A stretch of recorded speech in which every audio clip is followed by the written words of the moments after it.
Hello and welcome to the second last lecture of the Magna Carta 2022 series. The Magna Carta is nothing but a prelims crash course for polity for the upcoming 2022 Civil Services Prelims exam. We're on lecture number 8 and we're going to be covering two topics under lecture number 8. One is center-state relations and the second is local self-government. Contrary to popular belief, students often study local self-government in isolation from center-state relations. But the very composition and the constitution of local self-government actually owes origin to center-state relations. Through the course of this lecture, we are going to be covering dominantly four things. First, we are going to understand the theoretical study of center-state relations, which is called federalism. We will understand the basic principles of federalism universally, which basically means any country in the world which is a federal country, what should the country essentially have as a matter of characteristics. Then the essentials of Indian federalism, the format of Indian federalism. Then we will look at the arrangement of center-state relations. We'll first understand it from a diagrammatic hierarchical view, and then we will spend some time on legislative, administrative, and financial relations. Post that, we're going to spend some time on an extraordinary arrangement of center-state relations, which is your emergency provisions. Now, for all the good reasons known to mankind, emergency provisions are looked at from a rather political perspective. But fundamentally, emergency provisions are nothing but a central power consolidation exercise, and we will understand the processes and the implications of the same. And then we'll come back to local self-government, which we will stitch to the arrangement that we had studied previously. When we study local self-government, we'll understand the conceptual basis of it. We will understand the constitutional amendments pertaining to it. We'll understand the compulsory and the voluntary provisions around it. And of course, we will do a cross comparison of the Panchayat Extension Schedule Act, the 5th schedule and the 6th schedule, which again ties it back to federalism. Now, as far as the civil services prelims is concerned, and as far as center-state relations and the prelims is concerned, it has largely been seen over the last few years that deeply conceptual topics are asked in the prelims, which means it is very likely for you to be asked a question on the characteristic principles of federalism as opposed to the technical details around it. And secondly, and this is a fairly logical deduction, because you're writing an All India exam, you will never get a center state question on a particular state or some special provisions made for a specific state. In all likelihood, you will get a question wherein you will be asked to identify how is the center stronger than the states in a given set of scenarios. As far as local self-government is concerned, because it is heavily customizable at the end of the states, only those portions which are uniform in the country are actually asked in the prelims, given the fact that it is an All India exam. So we've got to keep these few perspectives in mind, and perhaps center-state relations and local self-government happens to be that one topic in polity which is far more important for the mains as opposed to it being important for the pre. Almost all other topics will have an equal importance weightage for both the pre and the mains, but this particular topic, especially federalism, is exceedingly more important for the mains because it is deeply analytical in nature. And therefore, your main syllabus actually has a dedicated line in the second point for it. And for the pre, this particular topic has to be covered and studied with the highest amount of discretion and restraint.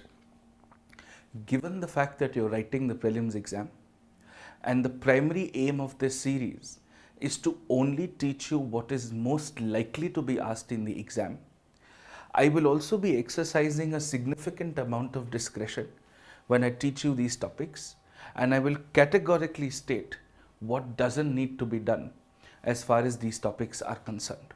Right? So let's begin. The foundational theory to understand center-state relations is federalism. Federalism is a political structure anywhere in the world where the country primarily has two layers of government.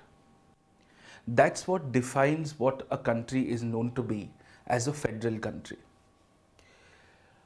Now, out of the two layers, is it the central layer who is more powerful than the states, or is it the states who are more powerful than the center?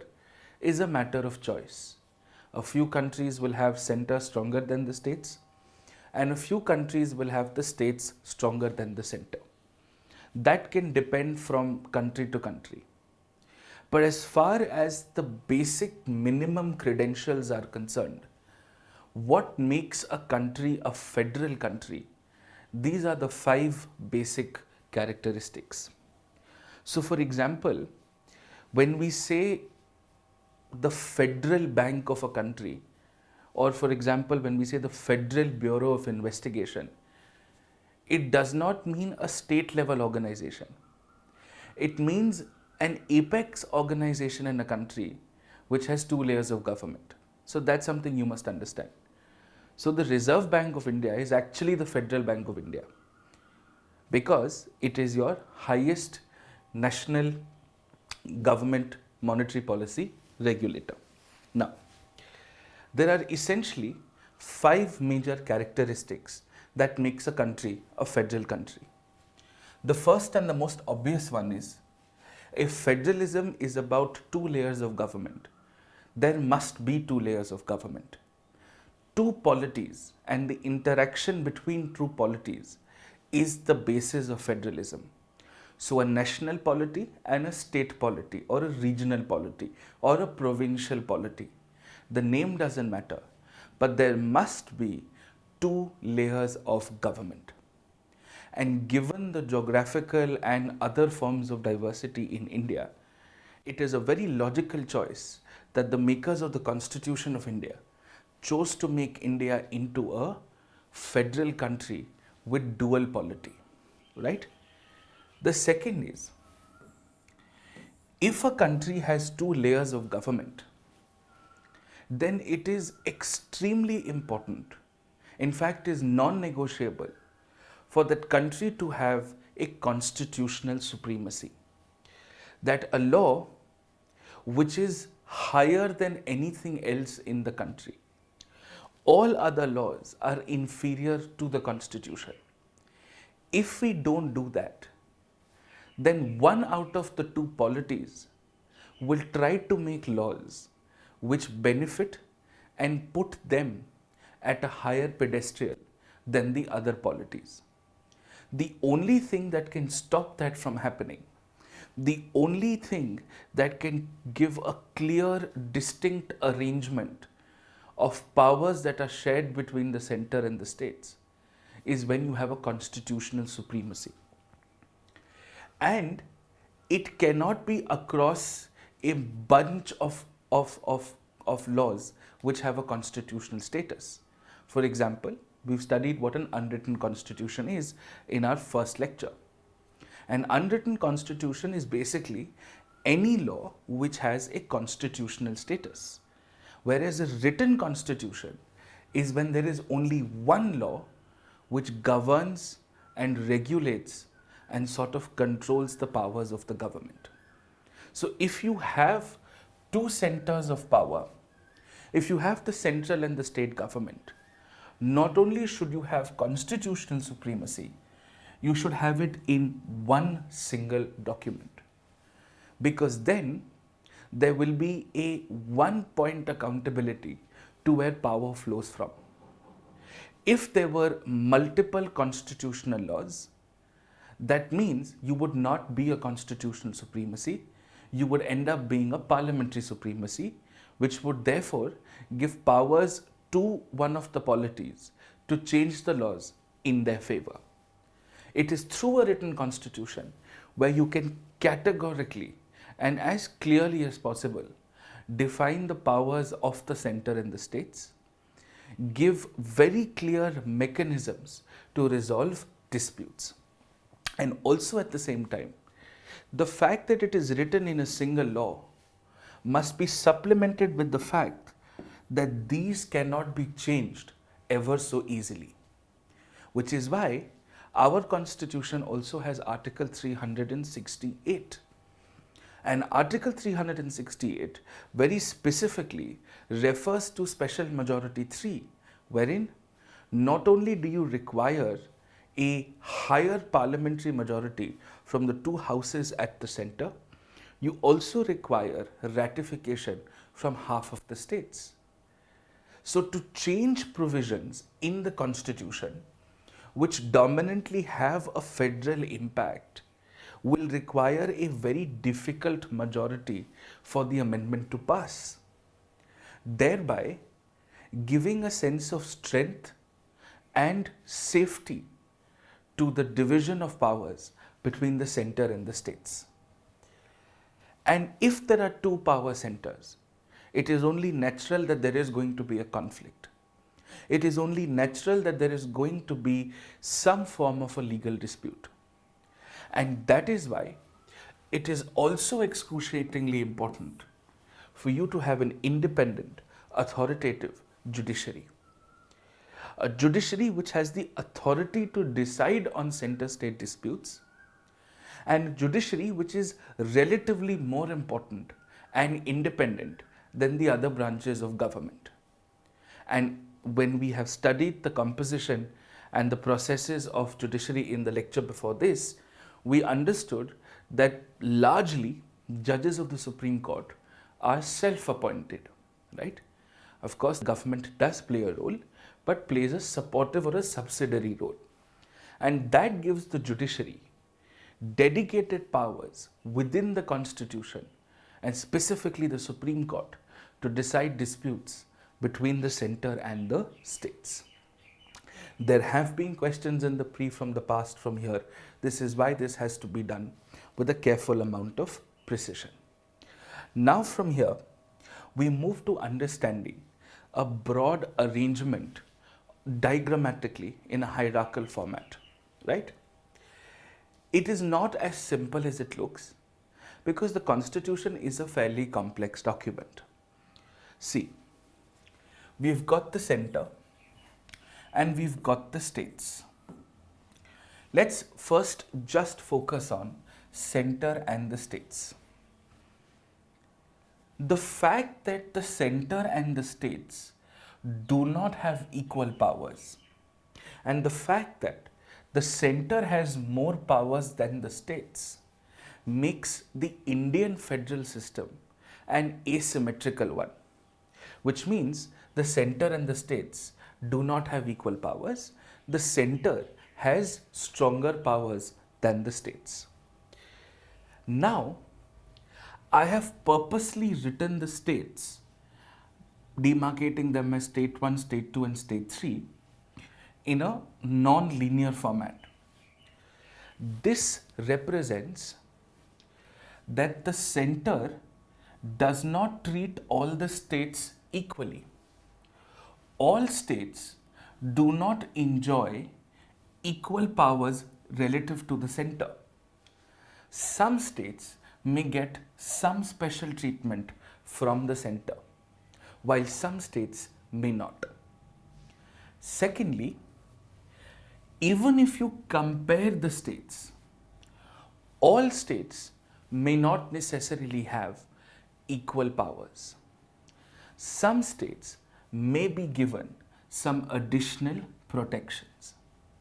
And this means not only are we asymmetrically federal, we are asymmetrically, horizontally and vertically federal. So when we say asymmetrical vertical federation, it simply means that the center and the states, all states are not equal before the center. When we say horizontal asymmetrical federalism, it simply means all states do not necessarily enjoy equal powers. Some may get some additional benefits. Now, these are your two primary units in a federal ecosystem. But as the law evolves, we have also conceptualized something called union territories. Now, there are two kinds of union territories: union territories with legislatures and union territories without legislatures. Union territories without legislatures are closer to central control than union territories with legislatures. The union territories with legislatures do not enjoy equivalent ordinary powers as the states. To a large extent, they have similar legislative powers, but this can be controlled by the center, and it has been so. For example, Delhi does not enjoy the same amount of legislative power as any other state. But on the other hand, Pondicherry, which is now called Puducherry, does enjoy similar legislative powers as compared to the rest of the states. So the center may legislatively or executively may play a stronger role in union territories. Now, when we look within the states, we understand that sometimes, owing to indigenous local populations, developmental concerns, the size of populations, the economic tenacity of the states, some states might be not performing as well as the others, and some states may require an additional support from the center, which is why the Constitution does recognize for certain special provisions to be made for certain special states by creating some special institutions under Article 371. There are several states. You do not have to memorize them at all as far as the pre is concerned. You also do not need to memorize the special provisions for Delhi and Pondicherry as far as the pre, because they cannot ask you a specific dedicated question only on a specific federal unit in the pre. You're writing an All India exam. Now, within the states, again, owing to tribal populations, owing to interests of indigenous communities, owing to ecological sensitiveness, we also have demarcated certain areas called the 5th and the 6th schedule. Again, for the pre, you do not have to memorize the technical contents of these. All you need to know is that there is something called the 5th schedule, there is something called the 6th schedule, there is something called special provisions for states under 371, that usually temporary provisions, and this is to provide additional central help or greater autonomy to these specific regions. They are never given to an entire state as a whole, but usually you will see that areas of a state are getting some special support, right? Now, any interaction that the center would have with the federal units would essentially be on legislative, administrative, and financial grounds. Now, Part 11 of the Constitution deals with legislative and executive or administrative relations, and Part 12 of the Constitution deals with financial relations, right? As far as the pre is concerned, and I'll keep reiterating it, you don't need to prepare the technicalities here. They are far too complex, they're very, very technical, and they're unnecessarily cumbersome. In the last 20 years, there has not been a single question from financial center-state relations, so please do not bother wasting your time for this, right? Now, let us examine this in a fair amount of detail. We've got legislative relations, administrative relations, and financial relations. So what is it that we've got to focus on?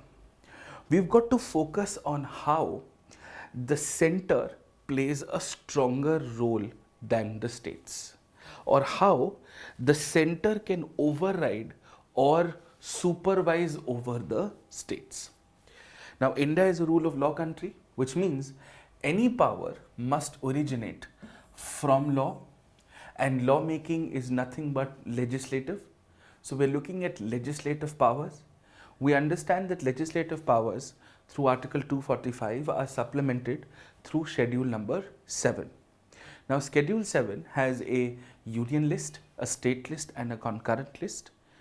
Out of the three, it is the union list which has the highest amount of subjects, and these are subjects which are usually of national importance. So you will often see subjects such as nuclear energy, which is usually in the union list. The state list would be often dealt with in subjects which are of grassroots importance. So land, law and order, health, they're usually seen in the state list. The concurrent list is where you require the efforts of both the center and the states. So criminal law, procedural law, education for that matter is in the concurrent list. But the fact of the matter is, the parliament can make laws on the union list and the concurrent list.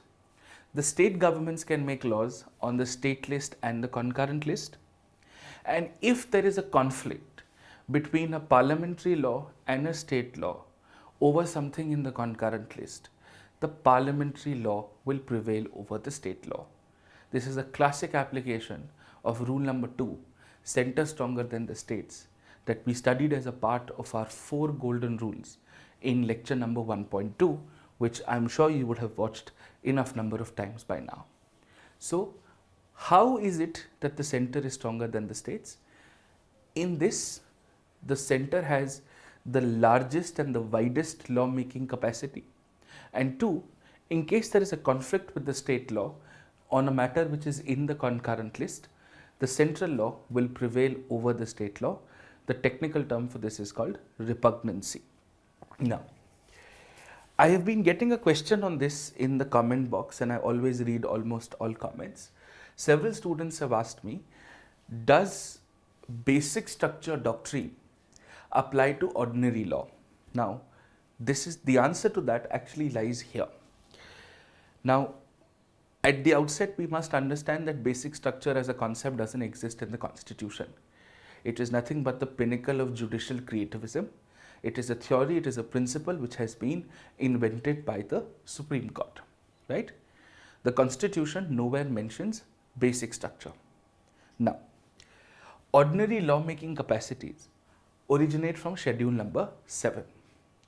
So, for example, if the Parliament made a law under the Union list, can I challenge that law in the court because that law violates basic structure? Now, if you look at the text of the Constitution, Article 13 Clause 2 says no law can violate a fundamental right, and fundamental rights are explicitly mentioned in the Constitution. So, if that law is violating a fundamental right, you can challenge it in a court. But if that law is violating basic structure and fundamental rights are not necessarily basic structure, then there is a question mark. This will not be asked in the pre, but for your curious side, there is a Madras Bar Association judgment of 2015 of the Supreme Court, which has tried to put the matter at rest and said, even if an ordinary law is breaching basic structure, it could be challenged in a court of law. Okay? Now, everybody's lawmaking powers are clearly defined here. We should now look at the possibilities or the situations wherein the Parliament can make a law on something which is in the state list. As far as the prelims is concerned, all we need to know is under what circumstances can the Parliament legislate on something which is in the state list. We do not need to know the implications of those circumstances. So when the Parliament is making a law on something in the state list, we do not have to study what happens to the law after a point of time. We just need to know what gives the parliament the powers to make a law extraordinarily under the state list. So, the first, of course, is national interest. If it is thought in national interest that the parliament must make a law on something in the state list, it can. But if you just let it be as it is, it could be a matter of abuse, which is why the representation of states at the parliament, which is called the Rajya Sabha, has been given that hollow candy to pass a resolution with 2/3 of present and voting and authorizing the parliament to then make the law on something which is in the state list. It cannot be done without a Rajya Sabha authorization. The other two instances where the parliament can make a law on something in the state list is national emergency and state emergency, or as it is legally and technically called, a presidential rule. Now we will discuss this in detail in the next segment, but a national emergency or a state emergency is usually proclaimed on the written advice of the cabinet. This is the only time in the constitution where the word cabinet has been mentioned, and this has been done through a constitutional amendment in writing, because we've seen previous cases of abuse, in writing to the president. Now, in the case of a state emergency, the governor also has a discretion to recommend the imposition of the state emergency to the president. The president is not bound by the governor's recommendation, and the Council of Ministers will anyways verify this and will sort of supervise this, will sort of validate this, and then finally recommend the imposition of presidential rule under 356. Now, how does this actually happen? The Home Ministry of this country has a center state division, and one of the functions of the center state division is to look into circumstances where a presidential rule may be warranted. Although this is an administrative technicality and therefore will not be asked in the pre, but still is relevant enough. Both of these emergencies, because they are going to change legislative powers, they're going to impact legislative capacities and competencies. Because of this, it will always require some form of parliamentary approval, right?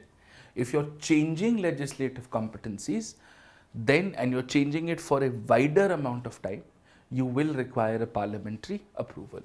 Rule of law.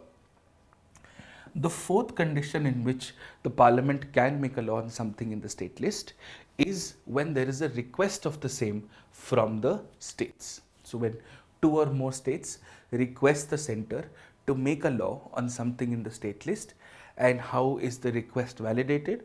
When the legislative assemblies of the respective states are passing the same resolution through a 2/3 majority, which is more than 2/3 of present and voting, which is special majority 1, then the parliament is empowered to make a law only for those two states. There have been several instances in the past as well, particularly relating to local self-government. Anyways, and lastly, if the parliament has to make a law to implement an international treaty or an agreement, India has ratified an international document, and ratification means you have to come back home and make changes to domestic policy, which could include making of a law.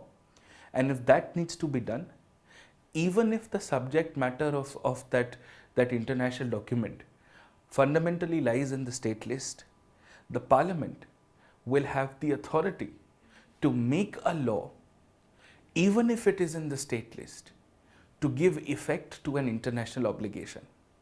And that is because this comes under the union list by derivation. And this is an extraordinary power.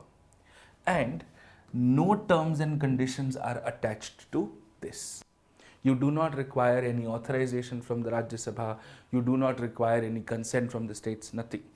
the Parliament can directly do this to implement international treaties and agreements. Now, these are your basic principles of how the Parliament can ordinarily make a law on something in the state list. Now let's look at administrative or executive relations. When we look at administrative or executive relations, of course, they originate from the implementation of law. The implementation of law is basically an executive function. So both the center and the states have their respective executive powers, and the states have to make sure that they are not a hindrance in the implementation of central laws, in the execution of central policies, because central laws and central policies are ordinarily applicable to the entire territory of the country, right? So the states cannot cause hindrance to that. They will have to collaborate, they will have to participate, and they'll have to be supportive, right? Of course, your institution of all India services, which is the administrative service, the police service, and the forest service, not the foreign service. These are recruited by the center, but they're deputed to state cadres, which also means that it is the center who recruits and removes them, but their service tenures, their service conditions, their service developments are largely regulated by the states. This is again an example of how the center is stronger than the states. Similarly, to implement projects or activities with respect to military movements, railways, and communication, the states will also have to provide the necessary executive support for all of this to happen, right? In the constitution, in the bare text, these are fairly technical in nature, again, extremely unlikely to be asked in the exam. Similarly, financial relations, which is where I often see a lot of students face a lot of difficulties because they get caught up in the technicalities. Of course, the technicalities would therefore mean that there are taxes which are assigned to the union, there are taxes which are assigned to the states, taxes which are assigned to the union but collected and appropriated by the states, taxes which are assigned to the union but allocated to the states. There are different classes of it. We don't have to worry about it. The most important development that has happened on the financial front is the introduction of the goods and services tax through the 101st constitutional amendment, which comprises of 3 different taxes: the central goods and services tax, the state goods and services tax, and the interstate goods and services tax. So CGST is for center, SGST is for states, and IGST is for interstate trade and commerce, right? So this is all that there is. One could get into technical details of this, but it is absolutely not necessary, will not be asked in the exam. I told you at the beginning of this lecture, this is about knowing what not to do as opposed to knowing what you really need to do, okay? Now, the Constitution has also created an exception here.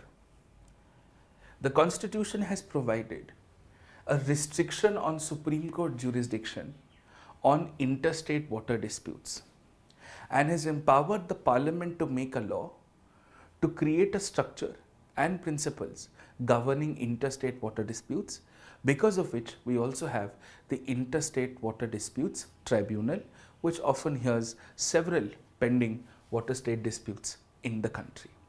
Okay, now, this is how the country works ordinarily.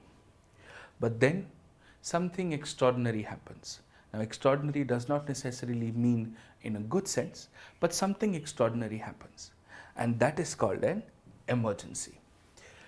Constitutionally, there is a national emergency under 352, there is a state emergency or presidential rule under 356, there is a financial emergency under 360. As far as the prelims is concerned, all we've got to know is the grounds, where all can it be applied to, what happens to the legislatures and executives of the center and the states, what happens to fundamental rights, and how long can these be imposed. The basic ground rule is emergency is a central power consolidation exercise. So it will never reduce the powers of the center. It may increase it, but it would certainly not reduce it. So no emergency of any kind reduces the powers of the central legislatures and the executive at any cost under all conditions. Now let's begin. Let's look at the grounds. We'll finish one column, move to the second, and then move to the third. Let's start with grounds. There has been a change to the grounds of national emergency because of historic instances of alleged abuse. There are three primary grounds: war, external aggression, and armed rebellion. See, the grounds will make a lot of difference, and the grounds will also have an effect on everything else. So if your grounds are war, external aggression, and armed rebellion, which means this can adversely affect the entire country, it can affect two or more states, or it can also affect a particular state.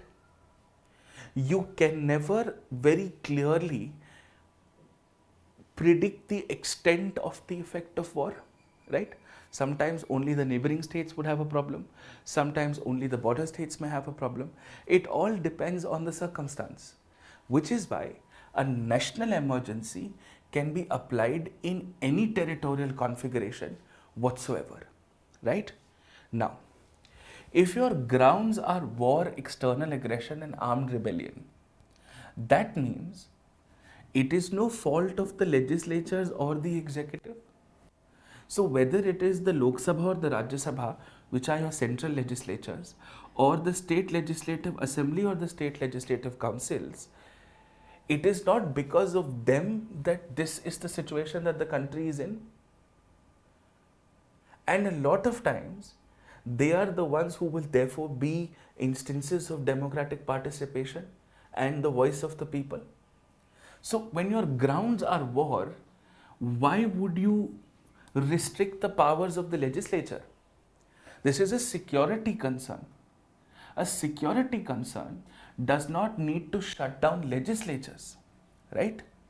And therefore, if your legislature is unimpacted, then your central and state council of ministers are also unimpacted. The only difference that happens is, because we are in a state of war, sometimes we will have to make nationally uniform laws so that there is a better uniformed, coordinated approach on things, which is why the parliament can be given the powers to make laws on something in the state list. So basically what happens is, in a national emergency, wherever the national emergency is in operation, you will only have a union list and a concurrent list. There will be nothing that the state governments can independently make laws on.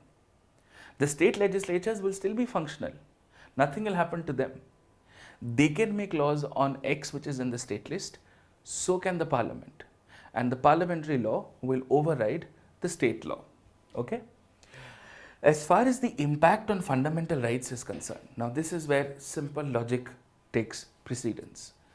Your grounds are war, external aggression, and armed rebellion, which means my fundamental right to freedom under Article 19, speech and expression, movement, association, to reside in any part of the country, to practice any trade profession, they could conflict with the war.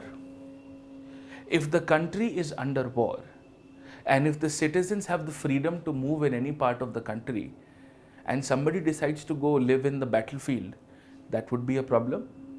Which is why, when national emergencies are in operation, what happens is, Article 19 is automatically suspended.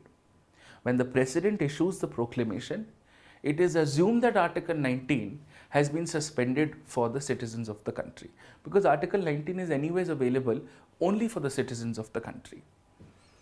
Apart from that, if the president wants, on the advice of the Council of Ministers, more specifically the cabinet, can also suspend any other fundamental right except 20 and 21. This has of course been later evolved in the Constitution. So apart from 20 and 21, any other fundamental right can be suspended. 19 is definitely suspended, and you could also temporarily suspend the people's right to come to court.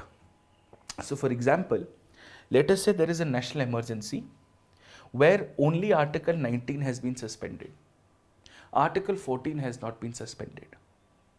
And some action of the government has violated Article 14 of a citizen. The citizen cannot come to the Supreme Court or the High Court under 32 or 226 while the emergency is in operation. Once the emergency is done, then the citizen can come to the Supreme Court or the High Court and tell the court that, listen, when the emergency was in operation back in the day, my Article 14 was violated by the government. I am now seeking appropriate relief. You're just temporarily suspending the right of a citizen to come to court under 32 or 226. Now, the duration. This can last forever. The war doesn't come with an expiry date. So it could theoretically be extended for a lifetime, infinitely. However, because at the end of the day, this is a reduction, this is where the parliament is taking over the legislative competence of the states, it has to be extended after a period of 666 months each. Which means a national emergency can run till eternity but has to be renewed every 6 months. Why 6 months? Because once every 6 months, the houses are compulsorily supposed to meet. Now, the cabinet informed the president to issue the presidential proclamation to issue national emergency, and the national emergency was imposed immediately.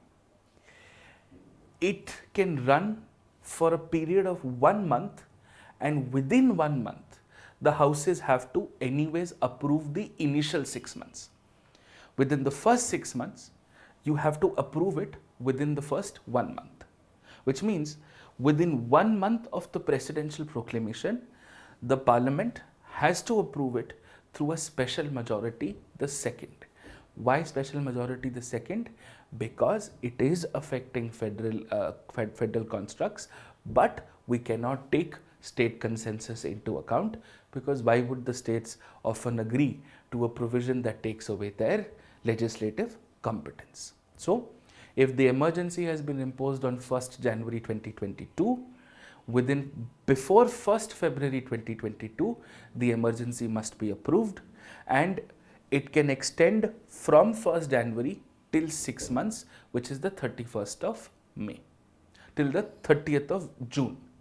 And before the 30th of June, the parliament can again extend it by another 6 months. So it runs in durations of 6 months each, but the proclamation has to be approved within the first month. That's the basic premise of a national emergency. Okay, so best way to do this is to sort of visualize it in a calendar.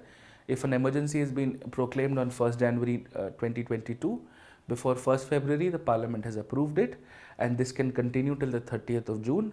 Before the 30th of June, you have to, if you want to renew it, you will have to renew it before the 30th of June, and then it can continue till the 31st of December, right? So this is what a national emergency is. Then we come to state emergencies or imposition of presidential rule. The ground is the failure of constitutional machinery in a state. Now we are going to put the state legislatures or the executive to account. Now this is obviously in a state, so it can only be applied to a state specifically. This is failure of constitutional machinery in a state. So obviously no impact on the Lok Sabha, Rajya Sabha or the Central Council of Ministers. But who is responsible for the failure of constitutional machinery in a state? The branches of government of the state. And therefore, every presidential proclamation can be different. it can be extremely diverse, which is why your state legislative assembly and councils may be suspended, may even be dissolved depending on how grave the situation is, but they're definitely not functional. Your MLAs don't come to work. And the people who are primarily responsible for the breakdown of constitutional machinery is, of course, the state executive. And the state executive functions are assumed by the president through the governor on occasion. And therefore, if you are dissolving the state legislature, or if you are suspending the state legislative assembly and there is a need to make a law, the parliament or any authority under the parliament will have the powers to do so. This also the president can authorize. Which is why there are so many different variables through which a presidential proclamation of a presidential rule is possible. Which is why this cannot be asked in the pre, because there is no confirmed outcome. This is very circumstantial in nature. What is absolutely sure is that it does not have any impact on the state legislature or the executive. It does not have any impact on central legislatures and central executive. I'm sorry. 2, the state legislatures are definitely not functional. The degree of the non-functionality can depend from proclamation to proclamation, and the state executive is definitely suspended. Now, if your constitutional machinery is failing and you restrict your fundamental rights, wouldn't you further fail constitutional machinery? Which is why presidential rules do not have any impact on fundamental rights. While a national emergency could be indefinite, a presidential rule in a state could be at a maximum tenure of 3 months. 3 years. It can only be renewed for 3 years. Now see how small and how subtle it is, where center stronger than the states apply. Your initial approval for national emergency has to happen within 1 month. But your initial approval for state emergencies can happen within 2 months. Which means if the presidential rule was imposed on 1st January 2022 in a state, the parliament has time till 28th of February, assuming it's a non-leap year, for you to approve the presidential rule. You've got 2 months. And while here you required a higher and a tougher majority, special majority 2, here you only require a simple majority. And your first renewal, your first approval can be for 1 year, and then subsequent approvals for 6 months each, totaling up to 3 years. Now, financial emergency. See, the basic ground is that if there is a grave financial threat or a danger to the financial stability of the country. Now, a financial impact does not necessarily have to be territorial in nature, which is why the territorial impact of a financial emergency has not been defined. And this threat to financial stability has nothing to do with the legislative incongruence of the legislatures or the executives of the center and the states. So that is why there is no impact to the central and the state legislatures and executives. It is just that you've got to now start spending less. Anything that was guaranteed financial security could now be reduced. So anybody whose salaries were charged to the CFI, they could be reduced.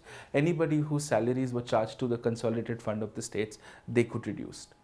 But you would not necessarily make any withdrawal of legislative powers or executive powers of the center and the states. And a financial threat does not impact fundamental rights, so why would you further reduce them? And again, you never know how long is it going to last, which is why it can be approved, it can be proclaimed indefinitely, but it can only be done for once. There is no renewal of a financial emergency, and the approval will require nothing but a simple majority. Okay, nothing but a simple majority. So this is your basic layout of the types of your emergencies. Anything beyond this in center-state relations does not have to be done. As far as your GST council is concerned, your interstate and zonal councils are concerned, which in my opinion are fairly outdated and will not be asked anymore. But at least as far as your GST council is concerned, I will do them in the last lecture when I compare and contrast all particular bodies. Now that we understand how center and states work, let us take democracy a little closer to the people. Both the center and the states are institutions of indirect democracy, where we choose our representatives and our representatives further participate in policy making, law making and other forms of governance. But we as people who are a part of a community, to feel a sense of ownership and belonging to our community, must also be given some form of power. And that is the birthplace of what is called local self-government. You've created governments at the center and the states. Now you need to take government in the hands of the people, which is where you need to further bifurcate states and state administration and state governments to something more reachable and tangible, which is at the hands of the locals. To understand local self-government, we must understand three basic principles of it, which is delegation, decentralization and devolution. Delegation is primarily the transfer of administrative power. Decentralization is primarily the transfer of financial power. Devolution is primarily the transfer of legislative power. Okay? This is the highest form of transferring power from a higher to a lower authority. Now, local self-government as an idea, as a legislative subject, is in the state list, which means you cannot make a law on local self-government compromising the powers of the states.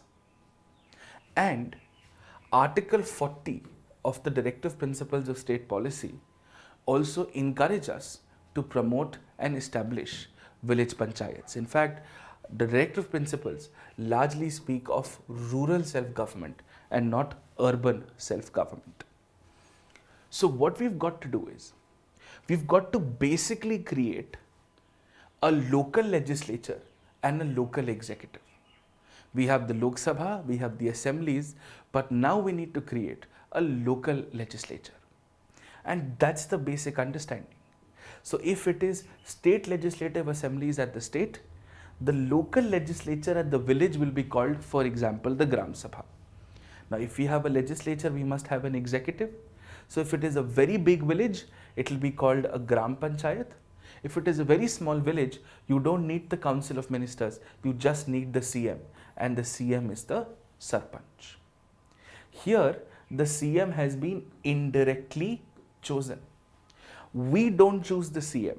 We choose the MLAs who then choose the CM or MPs and PM in that order, right? This has to be established. So we've got to figure out how do we choose members of these local houses and how do we choose heads of these local houses or chairpersons of these local houses or local legislatures. There's a small problem. The problem is you want to create a new establishment, a new layer of government, which can directly be in contact with the center for better execution of schemes and policies. And that's a fantastic idea. The problem is, state list restricts your ambitions. And if you're creating a new layer of government and the constitution is a limitation on the government, the structure of the new layer of government must also be mentioned in the constitution. And that is why we have the 73rd and the 74th constitutional amendment, 73rd for rural panchayats or rural self-government and 74th for urban self-government, which is municipalities. Now, these two amendments were passed using special majority 3 because you're going to fundamentally alter the powers of the states. Because if you see, legislative power is a lot like energy. It cannot be created or destroyed, but it can fundamentally be transferred, right? Like for example, union list, state list and concurrent list, the powers are clearly mentioned. If there is a power that is not mentioned in any of the lists, such as cyber law, it is assumed that the parliament has those powers. This is called residuary lists, right? But the problem here is, you have to create power for the locals. Now, obviously, you will not give people in the village the powers of nuclear energy or atomic energy or aviation. You will give powers over control of local resources. And local resources powers are largely in the state list. So the people who are going to fundamentally be affected, who are going to lose power, is actually the states of the country. Which is why you require their permission when you set up the 73rd and the 74th amendment, right? Now, there is a very fine line that you can't cross. Your 73rd and 74th amendments can create establishment structures. That these are your legislatures, this is how your heads are going to be chosen, this is going to be your process of election, these are the bodies you're going to set up. Great. But what would the actual powers of these legislatures be? That you can't decide. You can help the states to decide. You can create a platter for them, but you can't force feed them. Which is why we created something called the 11th and the 12th schedule, wherein we have taken powers from the 7th schedule, just placed them here, and we've requested the states to adopt them. Whichever state, however they want to, is up to them. There are about 29 subjects in the 11th schedule, which is for panchayats, and you have the 12th schedule for municipalities. So I think Haryana, Gujarat, there are a few of the states which have, Kerala, have completely devolved 29 subjects. Okay? The transfer of these subjects, when the state governments are adopting all of those subjects under the 11th schedule, giving it to their local legislatures, is the transfer of legislative power. And the transfer of legislative power is called devolution, and this is not compulsory, which is why devolution is our dream, but decentralization is our reality when it comes to Panchayati Raj, which is why it is also called democratic decentralization, which is why it is called democratic decentralization. Devolution is not uniform, it depends on the will of the states. And remember, at the beginning of the class I told you, we have identified certain special areas in our country owing to their tribal populations, indigenous sensitivity, ecological imbalances, and of course economic propensities.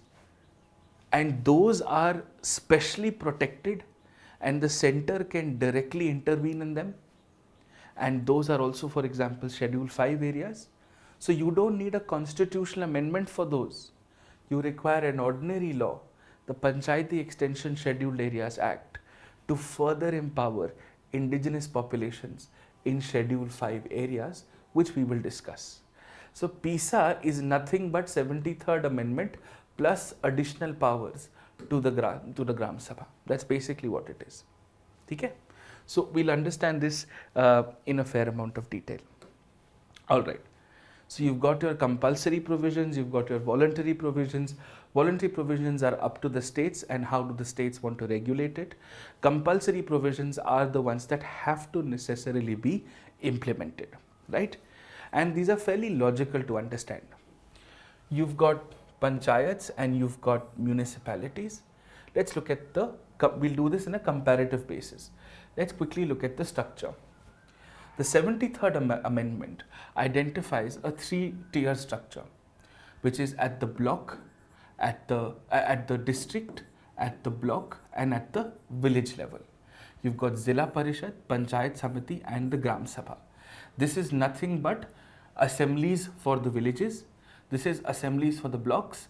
These are assemblies for the districts. That's all that there is. However, municipalities are supposed to have a two-tier structure. The first tier will depend on the size of the area. If it is a rural to urban transition area, it will be called a Nagar Panchayat. If it is a smaller urban town, it will be called a municipal council. And if it is a large urban area, it will be called municipal corporation. Sometimes you can have multiple municipal corporations also. There are other forms also such as cantonment boards, etc. But you don't have to do them, they're not to be done for the pre.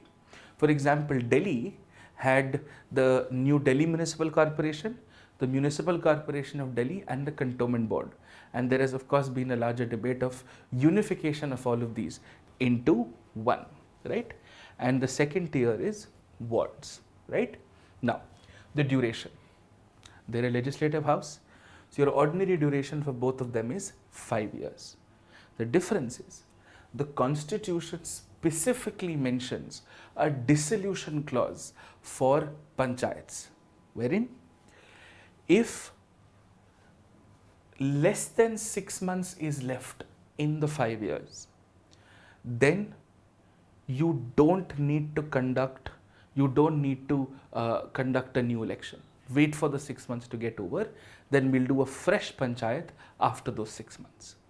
But if more than 6 months are left, then you will have to conduct elections, and the new panchayat will only be for the remainder of the 5-year tenure, like the vice president, right? It will always be for a remainder, like for the vice president of the US. When the vice president of the US becomes the president of the US in the case of the death of the president of the US, it's for the remainder of the tenure, right? Similarly, here also. So if the panchayat, if any of these bodies are getting dissolved after 3 years, then the new bodies which are set up here will only be there for 2 more years. And then after 5 years, you'll have a fresh set of elections. This dissolution clause has not been mentioned for urban local self-governments, which is municipalities. Your election methods, this is important. The members, the MLAs, have to be directly chosen across all the 3 tiers. As far as the chairpersons are concerned, so this means the Sarpanch of the Gram Sabha, the head of the Panchayat Samiti or the head of the Zilla Parishad. As far as the Sarpanch is concerned, direct. But as far as your Panchayat Samiti and your Zilla Parishad is concerned, your indirect election, which means members of the Panchayat Samiti will then choose the head of the Panchayat Samiti. Members of the Zilla Parishad will then choose the head of the Zilla Parishad. Members of the Panchayat Samiti will be chosen directly. Okay? Similarly, when we look at urban counterparts, members of these bodies chosen directly, but as far as the chairperson is concerned, this is left to the state legislatures. This becomes a voluntary provision. They get to decide. Every state has its own provisions and procedures. As far as reservation is concerned, we've got reservation for SC, ST, women and backward classes, for vulnerable sections. Again, now this is twin layered. The number of members of the Panchayat Samiti who are supposed to be SC, ST, and how many heads of Panchayat Samitis in a state have to be members of the SC, ST community. That's the 2 dimension, right? So, the number of members will depend on the percentage of SC, ST population in that area. As far as the chairpersons are concerned, the state governments will decide, all right, the Sarpanch of this village, the head of this Panchayat Samiti and the head of that Zilla Parishad will be from an SC, ST community. Then you have women-based reservations. This is standard 1/3. This means 1/3 of all members of the Gram Panchayat, if it's a big village, or 1/3 of all Sarpanches 1/3 of all members of all Panchayat Samitis, 1/3 of all heads of Panchayat Samitis, 1/3 of all members of Zilla Parishad, and 1/3 of all the heads of Zilla Parishad will necessarily have to be women. And this can overlap. So the state government can identify and say that, all right, this is a village wherein not only will the Sarpanch be a woman, the Sarpanch will also be a woman who belongs to the SC/ST category. That is something that can be done, right? Now, in some cases, the law also allows for MPs and MLAs to also be a part of these bodies so that they can be better and effective coordination of the policies of the center and the states. Now, the technical details of it will be determined by the states, therefore it is a voluntary provision, right? Similarly, for urban municipalities, you will notice that the percentage of SC/ST will be determined on the basis of the members will be determined on the basis of percentage. The chairperson would be decided by the respective legislatures. Women will be 1/3, but chairperson, which municipality is going to have a lady head, will be decided by the chairperson, by the respective legislatures. And as far as backward classes are concerned, if you apply a simple logic here, that your backward classes are largely defined by the states and the states have the powers to identify them, which is why you have two kinds of OBCs, OBCs as per the state and OBCs as per the central government, which is why OBCs and how many members are going to be from other backward classes and how many chairpersons are going to be from other backward classes, all of this can be decided by your respective legislatures, right? As far as your disqualifications are concerned, this will be done by a law made by the respective state legislatures. The minimum age to contest a Sarpanch election is about 21. So if you breach that, you're automatically in disqualification. Now, the 73rd and the 74th Amendment also authorize for the creation of the State Election Commission and the State Finance Commission. I will do the technical details of these in bodies in one place. But the State Election Commission is basically Election Commission of India, but for the states. It has nothing to do with the Election Commission of India. It is essentially a state version and it is only responsible for local elections. Similarly, the State Finance Commission is your local version of the Finance Commission of India. So when the Finance Commission of India recommends to the center the principles of divisions of taxes between the center and the states, the State Finance Commission recommends to the states the principles of division between the states and local self-government. Just the names get interchanged, right? And the financial powers, which legislature is going to have what kind of powers, what are the subjects on which the Gram Sabha can make laws on. This is in the 11th schedule, this is in the 12th schedule. This will be decided by the states on a case-by-case basis. And that is why everything that I've put a blue mark to are voluntary provisions, everything else is a compulsory provision. And if you see carefully, none of these compulsory provisions are taking away powers of the states to make laws on something. They're just defining structures for you. There's going to be a body, this is how they're going to be elected, this is how often they're going to be elected, these are the people who will manage the processes, and these are the general terms and conditions. But the actual power to make laws of the local legislatures, those will largely and necessarily be decided by the state legislatures. Now comes the slightly complicated part. You see, all of India is not the same. The 73rd Constitutional Amendment, which is basically part 9 of the Constitution, is not applicable to a few places. You don't have to memorize them, but just to give you context. Scheduled areas and tribes, the states of Nagaland, Meghalaya and Mizoram, hilly areas of Manipur, the district level areas of Darjeeling, and with respect to reservation of seats at Arunachal Pradesh. Because we've created certain specialized concentrated areas for special attention. We've got Schedule 5 and we've got Schedule 6. Now let's understand this. Panchayat Extension Schedule Areas Act is applicable to Schedule 5 areas. it is not applicable to Schedule 6 areas because they have a far higher and a far more intense form of local representation. In fact, Schedule 6 is often called a mini constitution because the institutions under Schedule 6 actually have enormous legislative, executive and judicial powers. But that's for another time. That's for the mains, not for the pre. So let's quickly understand this. Okay? Schedule 5 has identified certain districts in 10 states. Some of these districts are fully covered. Some of these districts are partially covered. Your 10 states, you don't have to memorize them for the pre. Himachal, Rajasthan, Gujarat, Maharashtra, Andhra Pradesh, Telangana, Orissa, Jharkhand, Madhya Pradesh and Chhattisgarh. In fact, some of the extremely urban towns also have some portions of them under Schedule 5. For example, some parts of Pune are under Schedule 5. Some parts of for example, Surat are under Schedule 5. Some parts of Vishakhapatnam are actually under Schedule 5. Some parts of some districts, right? So let's understand the basic difference.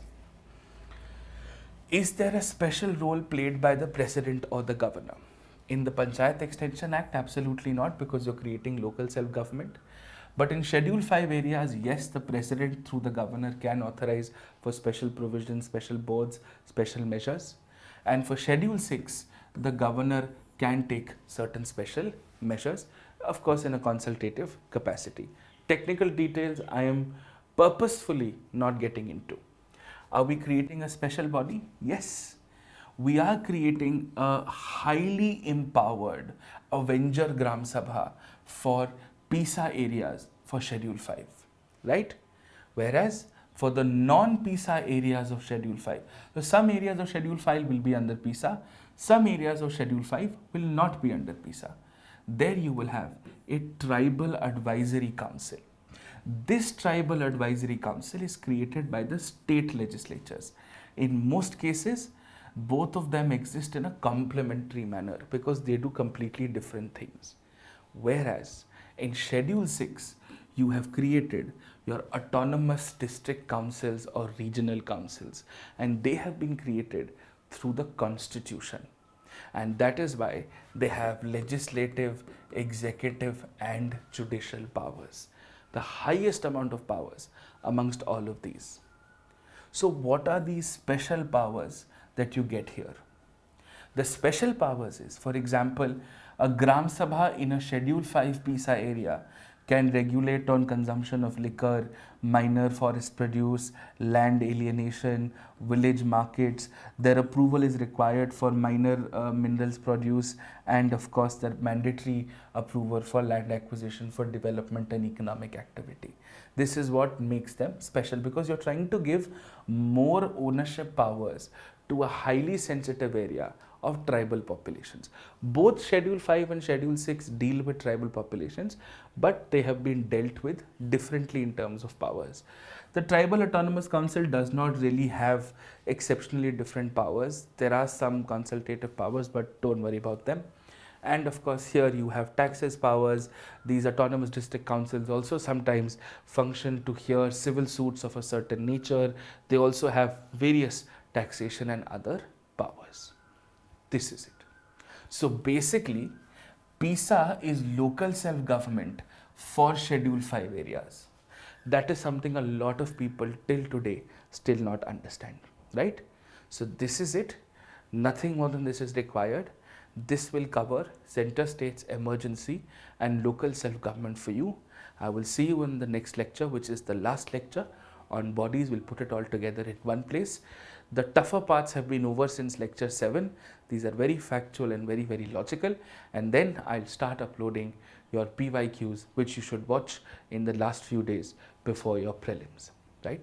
Thank you for watching. Always indebted for your support. Thank you.